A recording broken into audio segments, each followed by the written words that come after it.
in celebration of Black History Month. Stepin Fetchit is the screen name for the first Black millionaire Hollywood actor Lincoln Theodore Monroe Andrew Perry.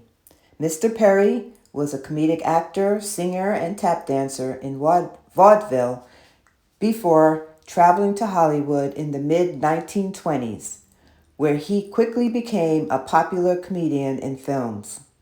He earned great wealth as a Hollywood actor portraying Stepin Fetchit, the laziest man in the world. Mr. Perry was highly literate and even worked as a writer for the Chicago Defender while playing his role as the clueless Stepin Fetchit. Lincoln Perry achieved his wealth and fame by acting as a mumbling, shuffling, lazy black man with heavy eyelids, a drooping lower lip, who dozed off frequently and scratched his bald head in befuddlement whenever a white person barked orders at him.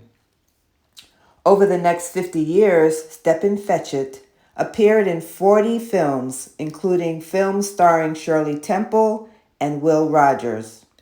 By the mid-1930s, Mr. Perry was the first Black actor to have earned $1 million, which translates to the tune of $22 million by today's standards, which he achieved by acting the character Stepin Fetchit. At the height of his career, Mr. Perry lived lavishly with multiple homes, cars, and servants.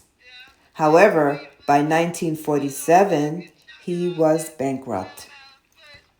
Mr. Perry was born in 1902 in Key West, Florida, to West Indian immigrant parents.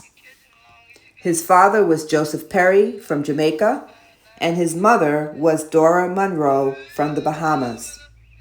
He ran away from home as a teenager to join vaudeville, where he sang, tap danced, and performed comedic roles, eventually adopting the stage name Stepin Fetchit.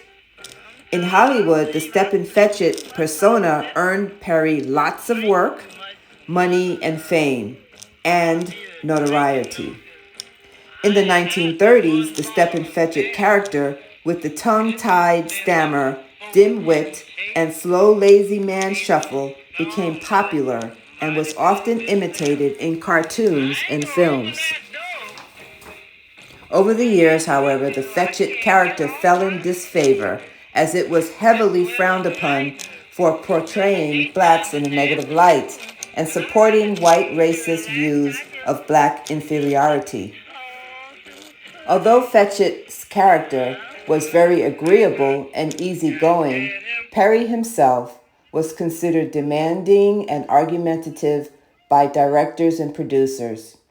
He was physically abusive to his wives, had drunken brawls, was rumored to have relations with teenage girls, which earned him a tarnished reputation. In the 1940s, his career in mainstream cinema was essentially finished. So he crossed over into the black cinema, which were movies made by blacks for black audiences. Perry's career and life continued to decline for decades, along with the perception of Stepin Fetchit, which became a negative slur similar to Uncle Tom.